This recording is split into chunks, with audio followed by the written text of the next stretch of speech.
Hola, mis hijos. Mucho gusto en saludarlos otra vez. He estado viajando. La semana pasada fui a Cuautitlán, a la planta de Ford. Y el próximo lunes salgo, primero Dios, a Chihuahua. Por cierto, el próximo viernes estoy en Chihuahua y voy a estar sin computadora, entonces no voy a poder grabar estos videos, uno de estos videos, pero luego nos emparejamos. Este, Habíamos hablado la semana pasada de la total ausencia de fósiles transicionales, los cuales deberían ser no unos pocos, sino definitivamente la mayoría. Y no hay ni uno, lo cual es absurdo. Es absurdo si existiera tal cosa como la evolución. Es absurdo creer en la evolución dada la absoluta falta de evidencia de especies transicionales. Eso no existe en absoluto. Eh, en particular, para el ser humano se buscan, eh, se han buscado también fósiles y como es una especie, según esto, relativamente reciente, cosa que, por cierto, la Biblia dice que el ser humano fue el último creado y bueno, tendríamos que verlo desde el punto de vista eh, bíblico, pero resulta ser que eh, la evidencia de fósiles transicionales humanos, desde alguna forma de vida parecida a un simio a lo que somos en la actualidad, pues parecía que estuviera documentada, porque han encontrado cosas como el llamado Homo habilis o el Homo sapiens, bueno, que son nosotros, o el neandertal, o el Australopithecus, no sé qué rollo, etcétera. Y nada más quiero mencionarles dos situaciones. El hombre de Pilknip, no me acuerdo cómo se pronuncia. En fin, muchos de estos se ha visto que han sido simplemente fraudes. Han encontrado huesos de mandril o huesos de simios, etcétera, y los han hecho pasar como por huesos humanos. ¿Por qué? Pues porque también los científicos se tienen que ganar la vida y entonces si encuentran algún fósil interesante o pueden ahí hacer alguna teoría importante, pues los invitan, venden sus libros, etcétera, y les va bien. Pero lamentablemente por esa razón también ha habido fraudes, ¿no? De plano no voy a hablar de fraudes. Sí, voy a mencionar solamente dos casos, el Homo habilis y el Australopithecus, lo voy a llamar nada más así. El caso importante, por famoso, de Lucy. En el caso del Homo habilis, resulta ser que se le llama así a un simio, porque tenía lo que se encontró, los fósiles, eran los de un simio, pero estaban junto a herramientas que se ve que pueden ser utilizadas para, por ejemplo, arrancar la carne de huesos, ¿no? Entonces la conclusión bastante absurda fue, aquí hay un simio capaz de utilizar herramientas. Definitivamente es un avance en su inteligencia y está seguramente en camino de convertirse en el ser humano, ¿no? En el Homo sapiens. Claro que una explicación más sencilla hubiera sido que alguien cazó un mono, ¿no? Un ser humano, y utilizó las herramientas pues, para quitarle la carne y comérselo y dejó ahí los huesos, ¿no? En fin, no hay de ninguna manera una demostración de que esos fueran fósiles de un animal transicional. Simplemente, dada la presencia de las herramientas, se tomó la suposición que les convenía más para demostrar su idea de la evolución. Pero definitivamente ahí no hay ninguna evolución. Los fósiles en sí mismos no tienen ninguna diferencia con un simio cualquiera. ¿Y cuáles son estas diferencias? Hay muchas, pero quiero mencionar tres.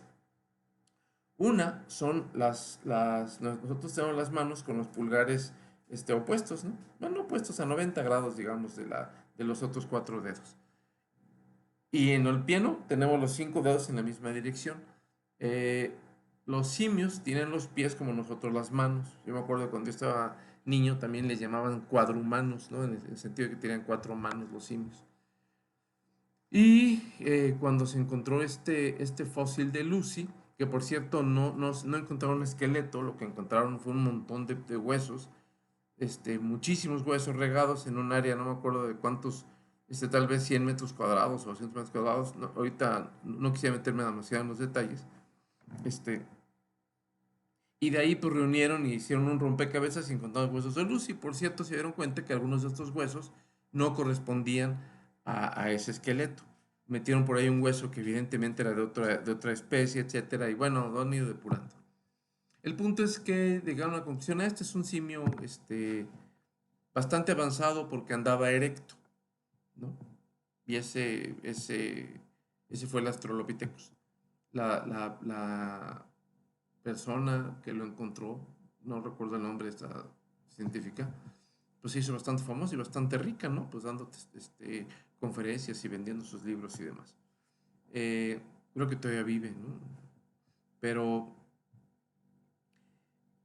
la diferencia entre simios y seres humanos está en que los seres humanos caminan erectos y para ello necesitan esencialmente tres características.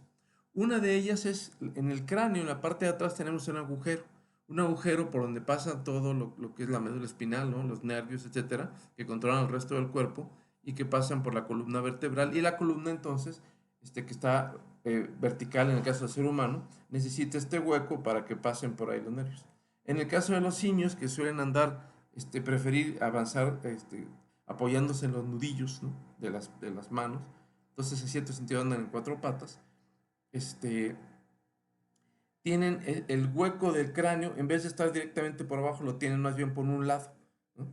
Hacia atrás, digamos, hacia la nuca, de manera tal que cuando van caminando, como van con el cuello, como van en cuatro patas, si fueran seres humanos, o si tuvieran el agujero abajo, tendrían que ver hacia el piso, o bien estando haciendo mucho esfuerzo, flexionando el cuello como nosotros, ¿no? Para ver hacia arriba, lo cual sería cansado o difícil. Y entonces en vez de eso, el agujero, que necesitan para los nervios, lo tienen más hacia la nuca, de manera tal que pueden andar agachados y viendo hacia el frente sin problemas, ¿no? Con la nuca. Esa es una característica diferente entre seres humanos y simios. Otra característica de las muchas que hay, otra diferente es que la columna del simio tiene forma de C, mientras que la columna del ser humano tiene forma como de S, ¿no? Eso es debido también a la posición. En el caso de la teoría de columnas, que eso se le enseñan a los ingenieros civiles, por ejemplo, una columna recta tiene una cierta capacidad de carga.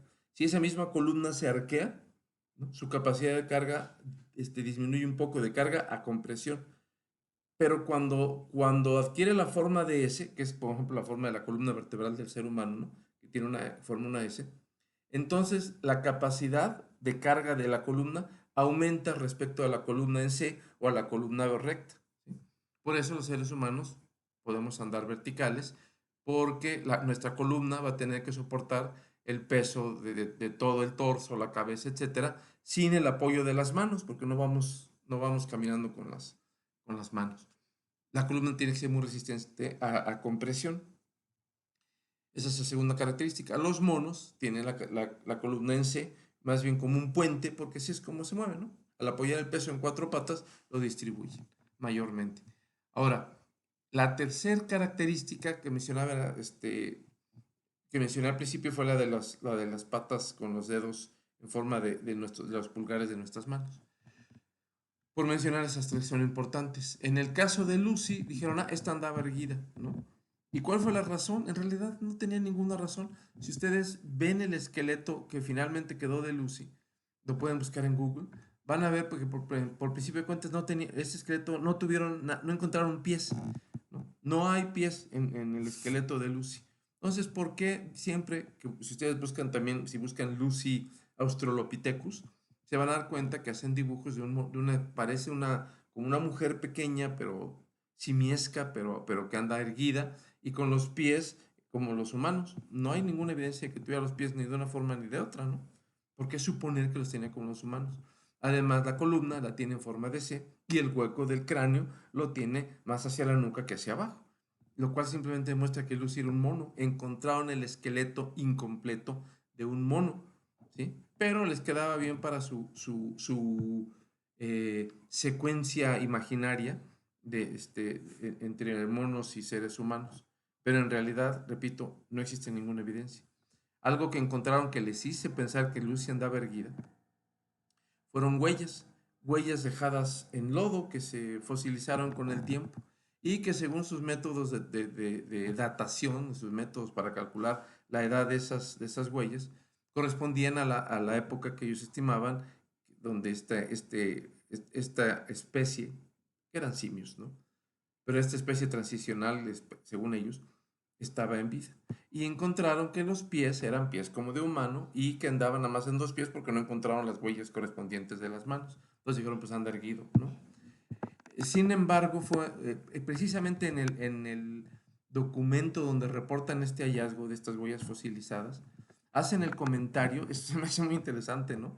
Los mismos científicos que encontraron esto, alguno de ellos, hizo el comentario de que donde estaban ellos trabajando había niños y que los niños andaban corriendo y que dejaron las huellas idénticas en tamaño, en forma, idénticas a las que encontraron de esta supuesta Lucy. ¿Qué les hace pensar que fue esta especie en particular la que hizo esas huellas? Cuando se dan cuenta que hay huellas idénticas que se producen por otra especie, por los niños que andaban ahí corriendo, por seres humanos, ¿no? No, la conclusión sensata sería, pues esta le hizo un ser humano, pero no corresponde a su narrativa, no corresponde a su teoría. En vez de demostrar, es contraria a lo que ellos tratan de demostrar. ¿Y qué es lo que tratan de demostrar? Que no hay Dios. Y dice la palabra, ¿no? Dijo el necio en su corazón, no hay Dios. Y ese es el problema de la humanidad, que quiere negar a Dios y quiere convertir su intelecto a sí mismo, pues, como el árbitro último del universo. Yo decido si existe o no Dios. Yo decido si tiene sentido o no. Yo puedo hacer planteamientos que es que científicos, que es que filosóficos, para demostrar que Dios no existe, porque si Dios no existe, entonces no necesito darle cuentas a nadie y puedo esencialmente hacer lo que se me pegue la gana. Y básicamente lo que quieren es esta supuesta libertad donde pueden hacer cualquiera de sus inclinaciones, pueden saciar cualquiera de sus apetitos, pueden cumplir cualquiera de sus sueños, por más que fueran depravados o a lo mejor hasta nobles, pero pueden hacer lo que se les pega la gana sin necesidad de darle respuesta a nadie. Al fin no hay Dios, hago lo que quiero. Nosotros no creemos eso. Nosotros creemos que hay un Dios y que ese Dios es creador. Pero lo que he tratado de hacer en estas conversaciones que hemos mantenido es darles, explicarles, sin hacer demasiada, ¿cómo les diré? Demasiado énfasis en el conocimiento humano o en las, en fin, en libros o textos o citas. Simplemente conversándolo, pues ustedes pueden buscar fácilmente todas las referencias de lo que les he dicho para comprobar que es cierto, que es conocimiento, y ni siquiera conocimiento encontrado por cristianos, es conocimiento secular, lo pueden encontrar sin problemas en internet. Está en Wikipedia.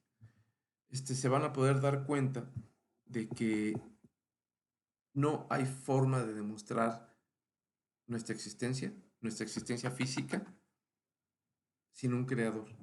Y esto que les platiqué es una de no sé cuántas razones, ¿no?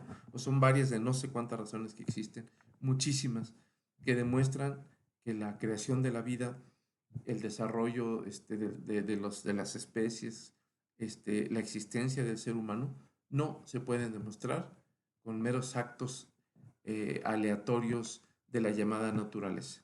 Fuimos creados por un Dios que tiene suficiente conocimiento, habilidad, interés, amor, como para que existamos. Pero es un Dios que nos va a pedir cuentas y es un Dios que nos ama y nos da la salida, y la salida se llama Jesucristo, su Hijo, el cual pagó por nuestros pecados para que nosotros pudiéramos acercarnos a Él con confianza y llamarle Padre. Padre, aquí estoy. Todos los sufrimientos que están ustedes teniendo, que son los que han tenido todos los seres humanos, y peores o mejores o lo que sea, ¿por qué los permite Dios? No los permitió. Nos advirtió que no lo hiciéramos. Nos dice en su palabra que no caigamos en descuido, que no seamos deshonestos, que no codiciemos cosas que no nos corresponden, que seamos fieles, que hablemos con la verdad. El Señor nos dice lo que tenemos que hacer y nosotros hacemos lo que se nos da la gana y luego tenemos malos resultados, ¿no? Incluyendo enfermedades y accidentes y traiciones y dolor y muerte y cosas terribles y espantosas. Y decimos, ¿qué pasó, Dios? ¿Por qué? Cuando el Señor nos advirtió que debíamos hacer las cosas bien para que los resultados fueran buenos. Fíjense nomás qué conclusión tan simple, ¿no? Este, Tienen que entregarle su vida a Dios. Y cuando digo tienen, lo digo en un sentido de deber, claro, pero no en un sentido de que se lo deban a otro ser humano. No me lo deben a mí, no se lo deben a un pastor, no se lo deben a nadie. Se lo deben a Dios, se lo deben a su Padre amoroso, que los está buscando entrañablemente y que fue capaz de dar a su propio Hijo, al Señor Jesucristo, para que pagara el precio de que ustedes pudieran estar frente a Él llamándole Padre. Y no tienen que esperar a morir, lo pueden hacer hoy mismo. Si cierran sus ojos, si dicen, Señor bendito, yo creo en ti, ayúdame, ayúdame, aquí y aquí. Me da mucho trabajo entender qué está pasando. Pero hay algo que me dice que tú estás ahí y yo espero en ti, porque el justo vivirá por la fe. El Señor les bendiga, mis preciosos hijos. Felicidades, Dan y Mayela, que cumplieron apenas hace unos días otro año de matrimonio. Pues yo sé que hay problemas, no sé qué problemas hay, pero sé que hay problemas. El Señor está con ustedes. El Señor puede resolver cualquier problema. El Señor les bendiga.